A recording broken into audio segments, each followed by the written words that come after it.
দায়িত্ব সহকাৰে কৈছো 2015 চনত বিজেপিত যোগদান কৰাৰ পৰা কোনো ধৰণৰ বেয়া কাম, কোনো ধৰণৰ অসামাজিক কাম, কোনো ধৰণৰ ৰাষ্ট্ৰক বেয়া কৰিব পৰা কোনো কাম কৰা নাই। এটা দায়িত্ব সহকাৰে কৈছো। কোনোবাই যদি প্ৰমাণ দিব পাৰে তেতিয়া মই কম যে এইটো আপুনি বেয়া কাম কৰিছে। অলৰেডি এছেম্বলিত ওলাই গৈছে, এছেম্বলিত তথ্যই আহিছে যে এই 90 জনী গীৰ্গাই কাক দিছিলে, কিমান পইচাত দিছিলে। সেইকাৰণে ইমান সগৌৰৱে নিজৰ কথাখিনি কোৱাৰ স্পষ্টতা আছে, ক'ব পাৰো, কৈছো। যিটো সংবাদ গোষ্ঠী প্ৰতিদিনে এই ধৰণৰ নিউজ বনাইছে তেওঁলোকক মই ক'ব খুজিছো, আজিও কম যে তেখেতসকলৰ ৱেবছাইটত তেখেতসকলৰ স্বত্বাধিকাৰী তেওঁৰ নিজৰ এটা ডাটা উঠাই থৈছে। আপোনালোকে নেটত চালে পাব। স্বত্বাধিকাৰী লিখি থৈছে যে তেওঁ কি লিখিছে, Jayanta Barua proudly introduced himself as a great grandson of legendary Hemchandra Barua. তাৰমানে তেওঁ পৰিণাতি লিজেণ্ডাৰী হেমচন্দ্ৰ বৰুৱাৰ গ্ৰেট গ্ৰেণ্ডসন বুলি তেওঁ গৌৰৱ অনুভৱ কৰে। কিন্তু তেখেতে প্ৰমাণ কৰি দেখাওক যে জয়ন্ত বৰুৱা আমাৰ সকলোৰে শ্ৰদ্ধাৰ অসমৰ ভাষাৰ জনক, হেমকোষৰ অভিধানৰ প্ৰণেতা হেমচন্দ্ৰ বৰুৱাৰ তেওঁ কি হয়? তেওঁ গ্ৰেট গ্ৰেণ্ডসন হয় নেকি? পৰিণাতি হয় নেকি? মই কৈছো যে তেওঁ কোনো পৰিণাতি নহয়।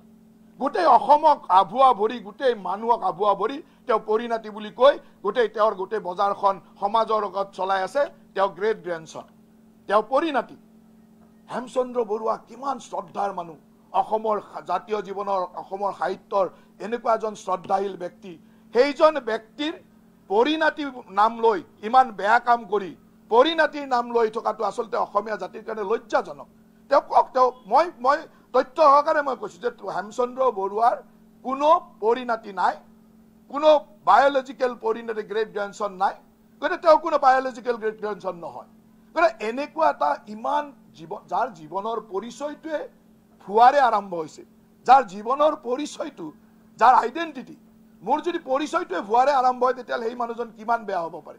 এতিয়া মই গৌৰৱেৰে কওঁ যে মই চান্দকুচীয়া মল্লভোজৰ বৰুৱা, নলবাৰীৰ চান্দকুচীয়া মল্লভোজৰ বৰুৱা বংশৰ ল'ৰা। মোৰ বংশক লৈ গৌৰৱ কৰোঁ। এইটো মই বংশৰ হয় কাৰণে গৌৰৱ কৰিব পাৰোঁ। তেওঁ কৈছে যে পণ্ডিত মানে আমাৰ শ্ৰদ্ধাৰ, সকলোৰে শ্ৰদ্ধেয় ভাষাৰ আমাৰ হেমকোষৰ প্ৰণেতা হেমচন্দ্ৰ বৰুৱাৰ তেওঁ পৰিণাতি। তেওঁতো নহয় পৰিণাতি। কিয় অসমৰ ৰাইজক এনেকুৱা আভুৱা ভৰিছে? কিহৰ কাৰণে তেওঁ অসমৰ ৰাইজক ইমান ডাঙৰ মিছা কথা কৈছে? অকল সেইটোৱে মিছা কথা নহয়, তেওঁৰ মিছা কথা ইমান, আপোনালোকে আগতে সংবাদ মাধ্যমত বহুতে পাইছিল চাগে, সোণাপুৰত ট্ৰাইবেল বেল্টত ট্ৰাইবেল বুলি দেখুৱাই মাটি কিনিব গৈছিল, হাইকোৰ্টৰ ৰসত পৰিছিল, মনত আছে চাগে আপোনালোকৰ। ট্ৰাইবেল বেল্টত মানুহে নিজকে অনুসূচিত জনজাতি বুলি কৈ ট্ৰাইবেল বেল্টত মাটি কিনিব যোৱা মানুহজন কিমান অধম হ'ব পাৰে? মই এইটো শব্দ কৈছো, কিমান অধম হ'ব পাৰে? সেইজন মানুহে আকৌ আমাক নীতি শিক্ষা শিকাব নেকি? কওকচোন, সেইজন মানুহে মোক নীতি শিক্ষা শিকাব নেকি? তেওঁ হ'ল স্বত্বাধিকাৰী। গতিকে তেওঁৰ চেনেলত কি বজিছে এইবিলাক আপোনালোকেও বজাই দেখুৱাব যে তেওঁ যেনেকৈ আমাৰ সন্মুখত বুমটো পঠাই দি সোধে যে আপোনাৰ পত্নীয়ে ৰাজআই জ্বলিছে, আপোনালোকে তেওঁৰ ওচৰত বুমটো পঠাই দি সুধিব যে আপুনি হেমচন্দ্ৰ বৰুৱাৰ পৰিণাতি হয় নেকি?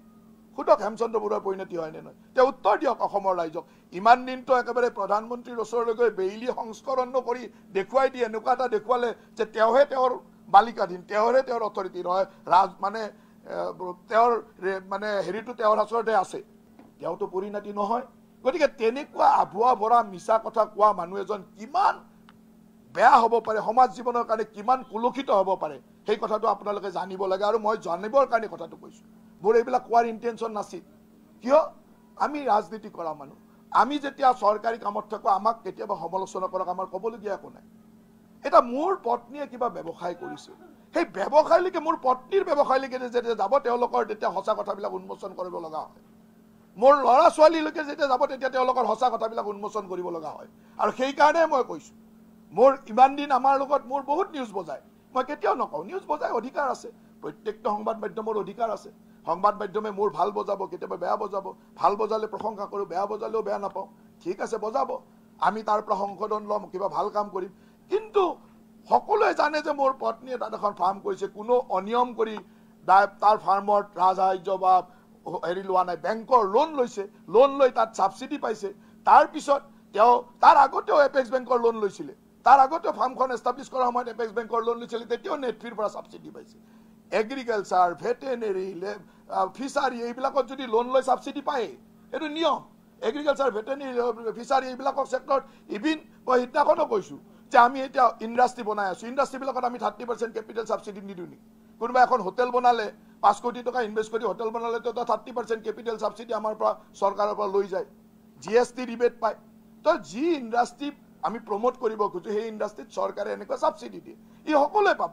ই প্ৰতিদিনৰ মালিকে বিচাৰিলেও পাব, আৰু মালিকেও তেনেকুৱা চাগে 2-এটা লোৱা ওলাব, মোৰ ওচৰত তথ্য অহা নাই, তেওঁলোকে পাব, চবে বিচাৰি পায়। অলপ কেইদিনমান আগতে এনেকুৱা ছাবচিডি বিচাৰি আপোনালোকৰ সংবাদ সেৱাৰ 2-এজন মালিকে আবেদনো কৰিছে, মই জানো।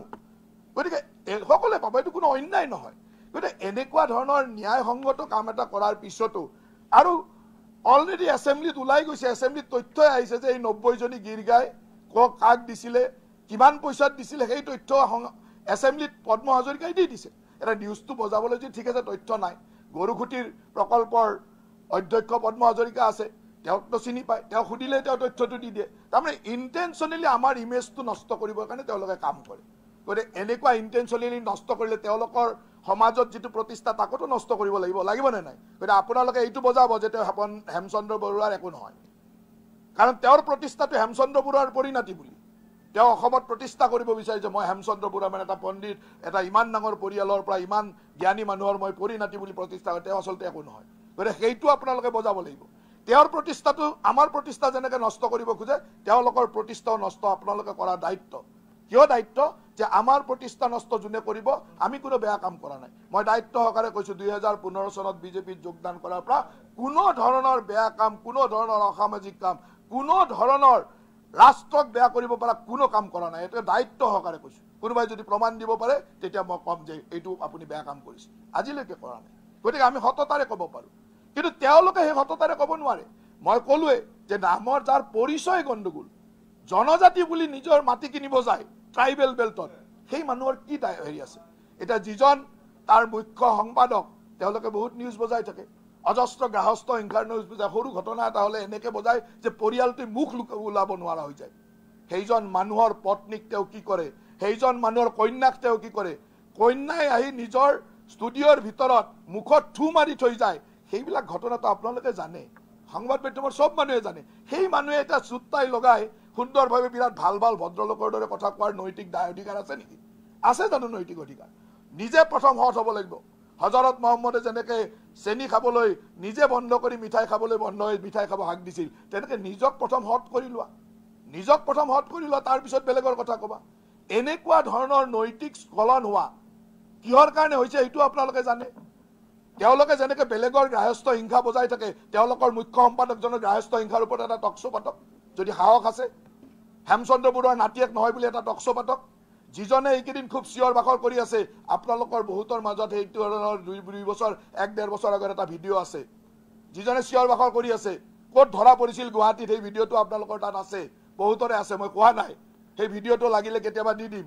যিজনে এইকেইদিন টিভিত বিৰাট, আৰু তেওঁ সেই মুখ্য সম্পাদকজনৰ খুলখালিয়া নিজৰ বায়েকক এনেকুৱা কৰাৰ পিছতো যদি কাৰোবাৰ মানৱতা নাথাকে, কোনো ধৰণৰ মানৱতা নথকা মানুহ হয় যে নিজৰ বায়েকক অত্যাচাৰ কৰিলেও যদি তেওঁ সহ্য কৰিব পাৰে, সেইজন মানুহৰ ক'ত মানৱতা আছে কওক? মই আজি এইকাৰণে কৈছোঁ যে এইবিলাক কথা সমাজে জানিব লাগে।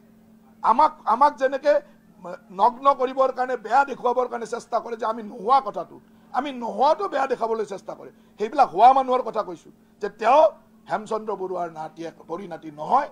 মুখ্য সম্পাদকজনৰ পত্নীৰ অত্যাচাৰ, মানসিক অত্যাচাৰ, অত্যাচাৰ, অইনৰ লগত সম্পৰ্ক, এইবিলাক সকলোৱে জনা কথা। তাৰ উদাহৰণ আপোনালোকেও জানে, যিজন খুলখালিয়াকে তাত চাকৰি কৰে, এইকেইদিন বিৰাট তেওঁ টকশ্ব'ত এক্টিভ হৈ আছে, তেওঁৰ এটা ভিডিঅ' আপোনালোকৰ হাততে আছে।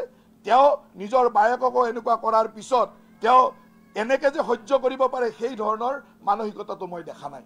এতিয়া তেওঁলোকে কেলেংকাৰীৰ কথা কয়, বহুত কেলেংকাৰী, অমুক তমুক। আপোনালোকে ৰেজিষ্টাৰ অফ কোম্পেনীৰ ৱেবছাইটটো চাই ল'ব। এটা মই মাত্ৰ কোম্পেনীৰ নাম কওঁ, এই কোম্পেনীটোৰ নাম হ'ল news and media private limited. News and media private limited কোম্পেনীৰ ৱেবছাইটত চাই ল'ব। ইয়াৰ মালিক কোন? মালিক কোন? আজিৰ তাৰিখৰ প্ৰতিদিন গোষ্ঠীৰ যিজন নেকি MD managing director Smitakshi Goswami, আৰু লগত কোন আছে? সুদীপ্ত সেন। ক'ব লাগিব নেকি সুদীপ্ত সেন কোন? মইতো কোৱাৰ প্ৰয়োজন নাই। সুদীপ্ত সেনৰ লগত কোম্পানী খোলা কোনোবা মানুহে যদি কয় নৈতিকতাৰ কথা, কেলেংকাৰীৰ বিৰুদ্ধে কথা কয়, তাৰ কিবা ভেলু আছে নেকি? মই মাত্ৰ 3-4জন মানুহৰ কথা ক'লো, মালিকৰ কথা ক'লো, মেনেজিং ডাইৰেক্টৰৰ কথা ক'লো, মুখ্য সম্পাদকৰ কথা ক'লো, এই যিজন সাংবাদিক বৰ ধৰফৰাই আছে টিভিত এইকেইদিন ওলাই আছে তেওঁৰ কথা ক'লো। গতিকে গোটেই গোষ্ঠীটোৰ কথা ওলাই পৰিলে।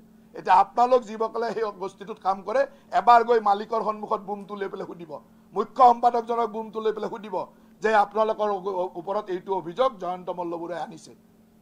যদি আনিছে এই কথাটো সত্য নে মিছা। যেনেকৈ আমাৰ ওপৰত এজন অৰ্ধ শিক্ষিত মানুহ, যিজন মানুহে জীৱনত ফৰ্মেলি মেট্ৰিক পাছে কৰিব নোৱাৰিলে, ফৰ্মেলি মেট্ৰিক পাছ কৰিব নোৱাৰিলে, এই অভিযোগটো প্ৰথম কোনে আনিছিল? ৰাজীৱ ভৱনত কোনে আনিছিল?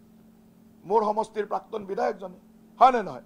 তেওঁতো মোৰ ৰাজনৈতিক শত্ৰু, আনিব কিবা হয়। তেওঁৰ শিক্ষা দীক্ষা কিমান? ফৰ্মেলি মেট্ৰিক পাছ কৰিব নোৱাৰিলে, গতিকে ইংৰাজীৰ এই কাগজবিলাক বুজি নাপাবই।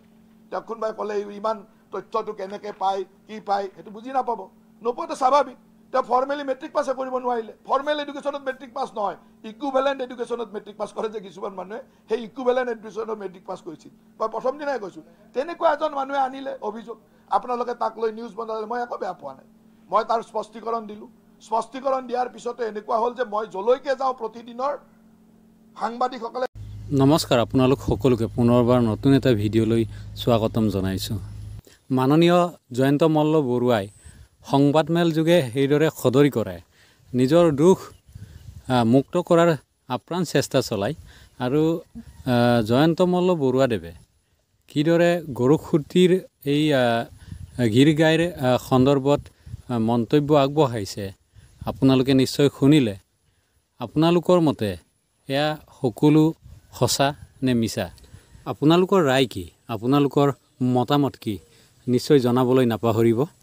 ভিডিঅ'টো ভাল লাগিলে কমেণ্ট বক্সত কমেণ্ট কৰি সঁচা মিছা সকলো জনাব। ভিডিঅ'টো ভাল লাগিলে লাইক এটা কৰিব আৰু চেনেলটো ছাবস্ক্ৰাইব কৰিবলৈ নাপাহৰিব। ধন্যবাদ।